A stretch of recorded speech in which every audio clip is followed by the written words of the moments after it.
नमस्कार दोस्तों, कैसे हैं आप सभी। दोस्तों, आप सभी का मेरे चैनल प्राचीन कहानियों में स्वागत है। अगर पहली बार चैनल पर आए हैं तो प्लीज़ चैनल को सब्सक्राइब करें ताकि वीडियो की नोटिफिकेशन समय समय पर आपको मिलती रहे। दोस्तों, आज जो मैं कहानी सुनाने जा रही हूँ उसका पहला पार्ट मैं सुना चुकी हूँ। कहानी का शीर्षक था अमर फल। आज उसका दूसरा पार्ट मैं सुनाने जा रही हूँ, दूसरा और अंतिम पार्ट। तो चलिए शुरू करती हूँ कहानी। बंधन मुक्त होने के उपरांत देव ने कहा, सुनो राजन, बहुत समय पूर्व इस राज्य में चंद्रभान नामक एक राजा राज्य करता था। आपके पूर्वजों ने इसी राजा से यह राज्य छीना था। राजा एक बार जंगल में शिकार खेलने गया तो उसने देखा कि एक योगी वहाँ एक वृक्ष से उल्टा लटका तपस्या कर रहा है। वह केवल धुआं पीकर ही जीवित रहता था। इसके अतिरिक्त वह न कुछ खाता था न पीता था। राजा चंद्रभान इस सन्यासी से अत्यधिक प्रभावित हुए और वापस लौटने पर उन्होंने अपने दरबारियों से भी इस बात का जिक्र किया। उस समय दरबार में राज नर्तकी भी उपस्थित थी। राजा कह रहे थे, यदि कोई उस सन्यासी की तपस्या भंग कर देगा तो हम उसे 1,00,000 स्वर्ण मुद्राएं देंगे। राज नर्तकी ने पूछा, महाराज, क्या मैं ऐसा प्रयास कर सकती हूँ? हाँ, कोई भी इस कार्य को करने के लिए स्वतंत्र है। यदि ऐसी बात है तो मैं आपको वचन देती हूँ महाराज कि मैं उस तपस्वी का तप भंग करूंगी तथा उससे एक पुत्र उत्पन्न कराकर और उसी के कंधे पर बैठाकर आपके दरबार में लेकर आऊंगी। ठीक है, हमें तुम्हारा प्रस्ताव स्वीकार है, महाराज ने कहा, किंतु यदि असफल हो जाओ तो फिर कदापि हमें अपनी सूरत न दिखाना। नर्तकी चली गई। दूसरे ही दिन वह उस वन में जा पहुंची जहां वह तपस्वी तपस्या कर रहा था। वह उस समय भी वृक्ष पर उल्टा लटका अपनी साधना में लीन था। नर्तकी उसे अपने हाथों से व्यंजन बनाकर खिलाने की बात सोच जंगल में बनाई गई अपनी कुटिया पर गई। वहां आकर उसने हलवा बनाया और जाकर साधना में लीन तपस्वी के मुंह में डाल दिया। तपस्वी ने आंखें खोली और नर्तकी को देखा तो देखता ही रह गया। फिर तो वह रोज का सिलसिला बन गया। एक दिन तपस्वी ने सोचा, यह सब बकवास है। इतनी सुंदर नारी निस्वार्थ भाव से मेरी सेवा में लीन है और मैं यहाँ पर इस पेड़ पर लटका हुआ हूँ। वह उसी समय पेड़ से उतर गया और नर्तकी से पूछा, तुम्हारा घर कहाँ है? यहीं करीब ही मेरी झोपड़ी है। मेरी इतनी सेवा क्यों करती हो? क्षमा करें, मैं आप पर मोहित हूँ और चाहती हूँ कि जीवन भर आपकी सेवा करूँ। तपस्वी उसकी बातों में आ गया। फिर उसके साथ उसके घर चला गया। दोनों पति पत्नी की तरह रहने लगे। कुछ समय बाद वैश्या गर्भवती हो गई और उसने समय आने पर एक सुंदर बच्चे को जन्म दिया। जब बच्चा 1 वर्ष का हो गया तो एक दिन उसने तपस्वी से कहा, तीर्थ यात्रा पर चलिए, कुछ पुण्य कमा लें। तपस्वी मान गया। नर्तकी ने उसे बातों में लगाकर राजा चंद्रभान के दरबार में ले आई। तपस्वी ने वेश्या से उत्पन्न पुत्र को कंधे पर बैठा देखा। राजा चंद्रभान नर्तकी को देखकर चौंक पड़ा। नर्तकी ने वेदपूर्ण मुस्कान होठों पर बिखेरी। तपस्वी को जब वास्तविकता का पता चला तो वह अत्यधिक क्रोध हो उठा। उसने वेश्या के पुत्र को मार डाला और वापस जंगल में जाकर अपनी तंत्र साधना में लग गया। उसने अपनी तंत्र साधना के बल पर राजा चंद्रभान को राज्य विहीन कर दिया। उसका राज्य तुम्हारे पूर्वजों के हाथों में आ गया। तंत्र के द्वारा ही उस तपस्वी ने राजा चंद्रभान की हत्या कर दी। बाद में नर्तकी भी मृत्यु को प्राप्त हो गई। फिर एक ही लगन मुहूर्त में 3 योगियों का जन्म हुआ। एक ने राजा के घर में जन्म लिया, दूसरे ने तेली के घर में और तीसरे ने एक कुम्हार के घर में। ये तीनों क्रमशः राजा नर्तकी और नर्तकी पुत्र थे, जिनका वैर आपस में समाप्त नहीं हुआ था। नर्तकी तुम्हारी छोटी रानी चंद्रप्रभा के रूप में जन्मी और उसने तुम्हारे साथ छल किया।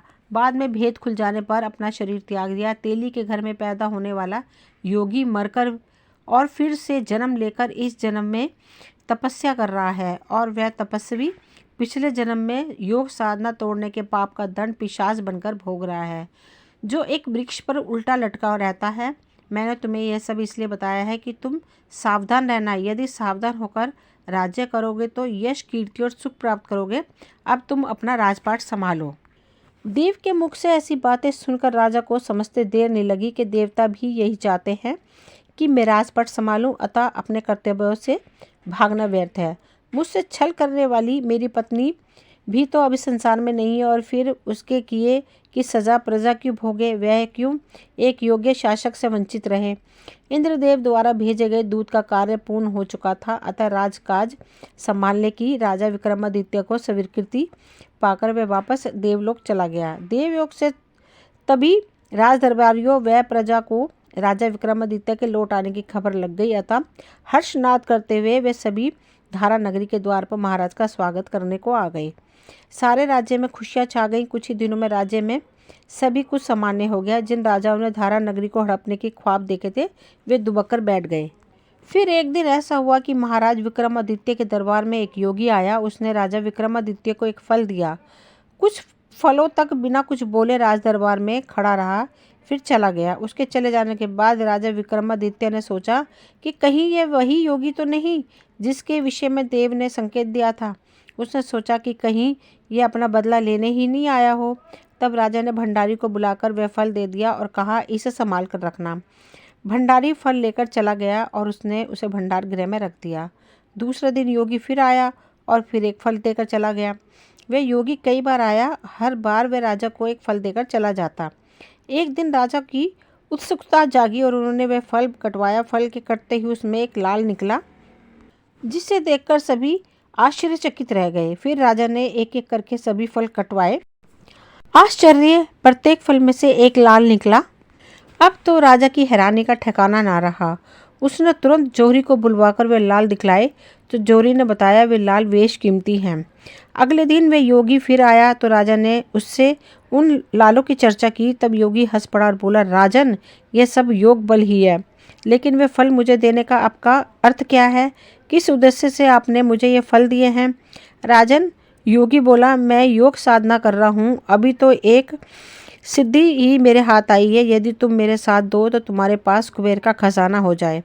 उत्सुक होकर राजा ने पूछा, तो फिर बताइए कि मेरे लायक क्या सेवा है? राजन, मैं कृष्ण नदी के तट पर शमशान में योग साधना कर रहा हूँ। यदि तुम मेरी सहायता करना ही चाहते हो तो तुम्हें अकेले ही वह शमशान में आना होगा। ठीक है, मैं आऊँगा, मगर मुझे कब आना होगा? भादो बदी 14 को। राजा ने योगी का निमंत्रण स्वीकार कर लिया। फिर निश्चित दिन और समय पर हथियार आदि से युक्त होकर वह निश्चित स्थान पर जा पहुंचा। योगी उसी का इंतजार कर रहा था। उस समय शमशान का वातावरण बड़ा ही भयानक था। चारों ओर डाकनी शाकनी भूत प्रेत आदि का भयंकर शोर सुनाई दे रहा था, मानो वे विक्रमादित्य को वहां आने से रोकना चाहते हो। परंतु राजा विक्रमादित्य भी अपने किस्म का एक ही था, साहसी और पराक्रमी। हाँ, वह बिल्कुल भी नहीं डरा और योगी के पास जा पहुंचा। उसका साहस देखकर योगीराज प्रसन्न उठा। कहिए योगीराज, मेरे लिए क्या आज्ञा है? राजन, यहाँ से 2 कोस की दूरी पर एक मुर्दा पेड़ से लटका हुआ है, तुम उसे अपनी पीठ पर लाद कर यहाँ ले आओ। राजा उसके द्वारा बताई गई दिशा में चल दिया। वह रास्ता जिस पर योगी ने उसे भेजा था वह बड़ा ही बीहड़ था। रास्ते में भूत प्रेत नाच रहे थे, जगह जगह पर भयानक काले नाग फुफकार रहे थे, मगर विक्रमादित्य को किसी की भी परवाह नहीं थी। वह तलवार हाथ में लेकर बेधड़क आगे बढ़ता जा रहा था और 2 कोस की दूरी पर जाकर उसने देखा पीपल के वृक्ष पर सचमुच एक मुर्दा उल्टा लटका हुआ था। राजा विक्रमादित्य ने उसकी रस्सी काटी और पेड़ से उतारकर कंधे पर लाद लिया। तभी वह मुर्दा खिलखिलाकर हंस पड़ा। फिर वह उसके कंधे से उड़कर पुनः उसी पेड़ पर जा लटका। राजा हैरान, वह पलटकर फिर मुर्दे के पास पहुंचा। तू कौन है? मुर्दे ने पूछा। राजन बोला, मैं राजा विक्रमादित्य हूँ, तुम कौन हो? मुर्दा, मुर्दे का नाम कोई नहीं होता, ना कोई जात, वह सिर्फ मुर्दा होता है। तुम बताओ कि मुझे कहाँ ले जाना चाहते हो और मेरा ठिकाना तुमने किसने बताया? मैं एक योगी की आज्ञा पर तुम्हें लेने आया हूँ और तुम्हें मेरे साथ चलना ही होगा। अपनी बात कहते समय विक्रमादित्य की नज़रें उसके चेहरे पर जमी हुई थी और वह सोच रहा था, क्या ये वही तांत्री तो नहीं जिसके विषय में मुझे देव ने बताया था? सुनो राजन, यदि तुम मुझे लेने ही आए हो तो मैं एक शर्त पे चलूँगा। मुर्दा बोला, मैं तुमसे कुछ बातें करता चलूँगा। यदि लंबा सफ़र कटे मैं तुम्हें कुछ कथाएँ सुनाता चलूँगा, मगर तुम कुछ बोलना मत। बोल पड़े तो मैं फिर से इसी वृक्ष पर आकर लटक जाऊँगा। राजा विक्रमादित्य ने उसकी शर्त स्वीकार कर ली। तत्पश्चात मुर्दे को कंधे पर डाला और फिर वापस लौट पड़ा। इधर उसके कदम आगे बढ़े, उधर मुर्दे ने बोलना आरंभ किया। सुनो राजन विक्रमादित्य, मेरा नाम बेताल है और मैं तुम्हें एक कहानी सुनाता हूँ जिससे कि मार कटे, किंतु मेरी बात याद रखना, यदि तुम बोले तो मैं वापस लौट जाऊंगा। राजा विक्रमादित्य चुप रहा। एक पल रुककर बेताल पुनः बोला, सुनो राजन विक्रमादित्य, मैं तुम्हें एक से एक कहानी सुनाऊंगा। सुना है तुम बड़े न्याय करता हो। राजा इस बार भी चुप रहा। मेरी कहानी सुनकर तुम्हें न्याय करना पड़ेगा। यदि तुमने जानबूझकर न्याय न किया तो मैं मंत्र बल पर तुम्हारा सिर धड़ से अलग कर दूंगा। और फिर बेताल विक्रमादित्य की कथा सुनाने लगा। दोस्तों, ये यहीं तक थी कहानी। ये पहले पार्ट का दूसरा भाग था। इसके बाद विक्रम और बेताल की कहानियाँ शुरू होती हैं, वह भी मैं आप सब लोगों को सुनाऊंगी। इस कहानी को मैं यहीं समाप्त करती हूँ। मिलती हूँ अगली वीडियो में, तब तक के लिए थैंक यू।